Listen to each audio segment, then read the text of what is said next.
What makes an antagonist great? Is it their motives, their powers, their impact on the story, their design? Well, in this video, I want to be talking about what really makes an antagonist great in my opinion. So if you like this content, please go down there and hit that like button and comment down below if you like it or how you feel about it, because I really like going into this kind of content. So let's just get straight into the video and talk about what makes a great antagonist. If you don't know, I am currently rereading My Hero Academia, and the antagonist I'm going to be using a lot as a symbol in this video is the hero killer Stain, because in my opinion, Hero Killer Stain is probably one of my favorite antagonists because of how he was an antagonist. It wasn't just because of his motives, it was because of his ideology and impact on the story that really made me like Stain so much. And now what do I mean by that? Well, almost every event in My Hero Academia wouldn't have happened without Stain, because Stain at the forefront helped the League of Villains get their whole revival, and even get almost all their members, because everyone in the League of Villains saw the League of Villains had Stain, and liked his ideology and joined the League of Villains because of that. If you've read or watched My Hero Academia, you would know how impactful that is, because the League of Villains are the forefront villains throughout all of My Hero Academia, and seeing how they grew because of Stain is very, very impactful on the story. And even Stain's design is really sick too. I mean, look at this guy. He just looks nuts, and Kohei Horikoshi just knows how to draw a great antagonist, but I will say, it's kind of ironic how it ended up, because of his ideology basically being flipped on a 180 on what he wanted. Because the ironic part is, in the end, he just won the revival of the heroes, but with his ideology, he made the revival of villains, which is one of the most ironic things to happen in My Hero, but not even in a funny way. It's one of the most important things to actually happen. Now, I really love that in a villain, how much they can impact just by being there, even if it isn't for long, because Stain is only a villain for 1 to 2 volumes, but he makes the full lasting impact throughout the whole entire story, even if his name isn't even mentioned, which is something that's so articulately beautiful that I just love, is when they do an antagonist so well that he doesn't even need to be there long to be amazing. Now, I'm not trying to be biased, because there's another character that shares the ideology of Hero Killer Stain in a series I like more, but I still think Stain's a better character, and that is Zora from Black Clover. And the reason I bring this up is because Zora and Hero Killer Stain's ideology is very similar, as Stain wants to have a revival of real heroes. Zora wants a revival of real magic knights, not just these people who are in it for the fame and money, and who only care about social status. Just like Stain, how he doesn't want heroes that only want the fame and money. He wants heroes that will actually save people. And that's why in the end, the Hero Killer Stain ended up saving Midoriya, because he knew that Midoriya was a real hero. Which is such a great kind of symbolism inside of My Hero that really made me love this arc so much, because in my opinion, the early on My Hero is really fun and really good.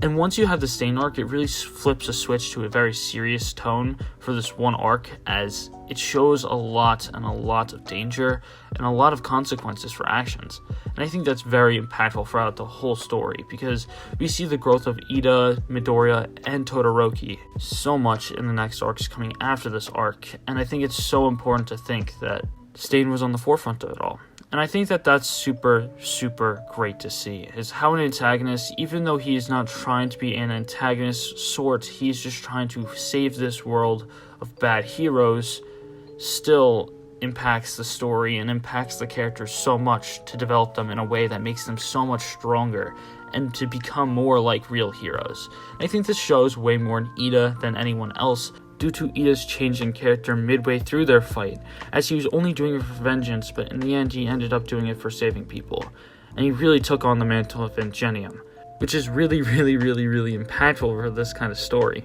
Now, I think that Stain isn't the best antagonist overall. I think Griffith definitely beats him in that factor, but there's many reasons I think that different antagonists do their job well, and I think Stain's is a very, very unique one, as his impact to the story isn't just because he's strong and he wants to beat someone, it's because of his ideology that really makes him an impact on the story, which isn't really shown too much, and even his quirk, it isn't good at all. So he has to improve his body and improve everything about his normal self to make his quirk good.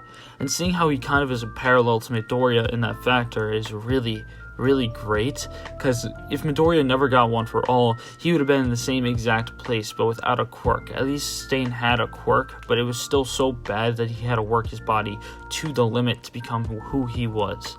I think that is such a beautiful take. I think that a parallel that is very well written as well is probably Meruem and Gon, how they are written as parallels and how they are stayed as parallels throughout the whole entire Chimera Ant arc. I think that's amazing as well. And I definitely think that Meruem as an antagonist is great because of that. But to get back on Stain, because I want Stain to be the more forefront of this video, and that's because without Stain, all the events in My Hero Academia probably wouldn't have happened. Maybe the Chisaki arc, but thinking about Overhaul is a very different kind of scenario, because Overhaul wasn't really inspired by Hero Killer Stain, while every member other than Shigaraki and I think Kurojiri is how you say his name, were inspired by Stain. Dabi, Spinner, Toga, Twice, they all joined the League of Villains because of Stain. And we know this because after the Stain arc, they literally went on a little tangent about how he really helped villains kind of gain his ideology. People like Dabi, Twice, Toga, Spinner, all joined the League of Villains. So it's very impactful that the main antagonist group was inspired by Stain, but looking at it, they all take very different routes. And I think that's what's so beautiful about this arc, is it shows how different people as antagonists can really take an ideology. As some people will be like Stain, and some people will be like Dabi, and some people will be like other characters who take upon this ideology.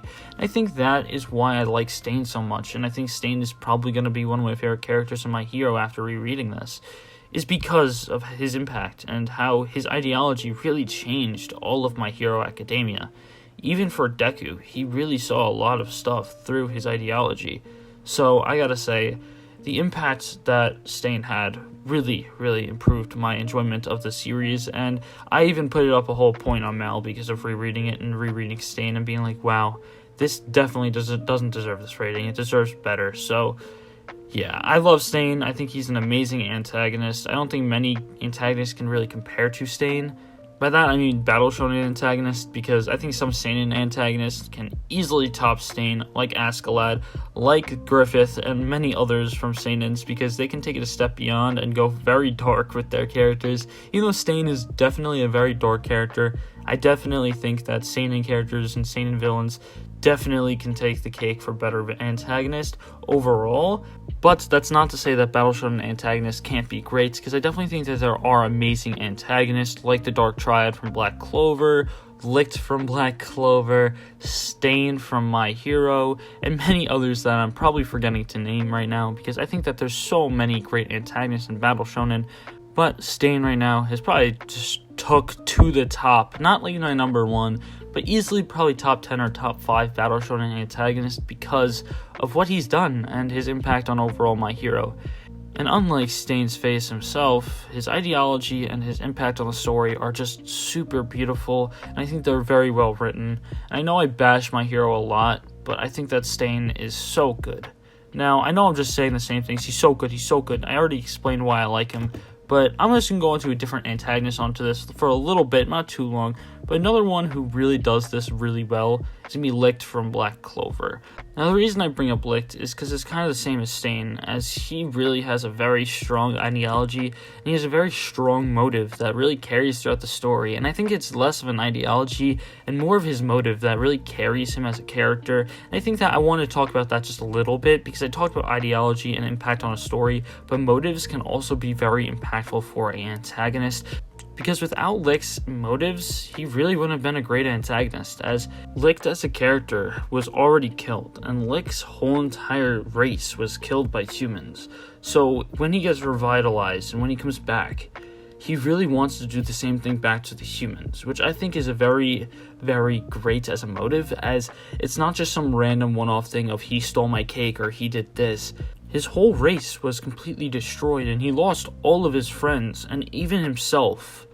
But when he came back, he noticed that, and I think that's what makes Licht's motive so great, is that he already knows what he wants to do because of his past, and he wants to destroy the humans because of them destroying his life. I think that's a really, really interesting and great motive. Even though it's probably done quite a bit in shonens, I think that it's still a great motive, and how it's written is really well, and I really like all the arcs that Licht's in, because him as a character overall is a very great, interesting antagonist, and I definitely really, really love Licht. But that should really be it for this video. I hope you guys enjoyed, and if you want more content like this, go down there and hit the like button, and if you want to help me improve these videos, go down in the comments section and help me improve. Tell me some things I need to improve on, because I don't say I'm perfect. No one is perfect. So thank you guys so much for helping, and thank you guys so much for staying tuned into this video, and I hope I see you guys next time, and peace!